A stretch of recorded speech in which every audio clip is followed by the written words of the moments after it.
Hi and welcome to another PhotoBlazer tutorial. Today we're going to talk about shutter priority and aperture priority modes on SLR. So I've switched my camera to aperture priority right now, and that's indicated by the letter A on the top left of the panel. Now the only thing I can control when I'm in aperture priority mode is the aperture, which is the F number on the top right. And the camera will automatically balance my shutter speed to correctly expose for the photograph. So if I set my aperture at f10, the shutter speed is 1/6 of a second.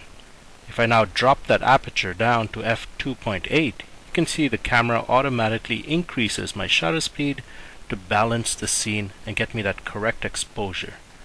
The only thing I can control in aperture priority mode is the aperture, and the reason I might do this is it's easier. The only thing I have to worry about is my aperture value. So let's take a couple of photographs at f2.8 and now at f9, and let's take a look at the difference. You can see with a low f-stop or a low aperture number like f2.8, the photograph has much less in focus than if I have a high f-stop number. Just to summarize, a low f-stop number means you're going to have a lot less in focus and you get the nice blur effect. And if you want more in focus, you use a higher aperture number. Of course, you have to balance your shutter speed to get the right exposure. Now I'll switch into shutter priority mode. This means I can only control the shutter. The camera automatically compensates with the aperture value and sets my aperture number, which is the F number, to get me that correctly exposed photograph. Now I can control the shutter speed I want. So whatever effect I want to use with a certain shutter speed, I can set it and the camera will automatically set my aperture to get me that right exposure. So at 1/80th of a second, I have an aperture of f2 point set by the camera, and that matches how my aperture priority mode worked, which was automatically setting the shutter speed while I set the aperture.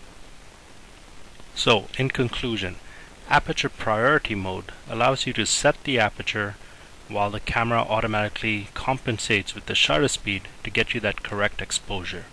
You might use aperture priority mode, for example, when you're taking a portrait and you want the background all blurred out, so you'll use a very low f-stop, and that will allow the camera to set the shutter speed to compensate. In contrast, shutter priority mode allows you to set the shutter speed while the camera sets the f-stop. So you'll use the shutter priority mode when shutter speed is important. Example, when you're shooting sports and you want a high shutter speed to capture action. In that case, you might use shutter priority mode and allow your camera to figure out the aperture value to get that right exposure.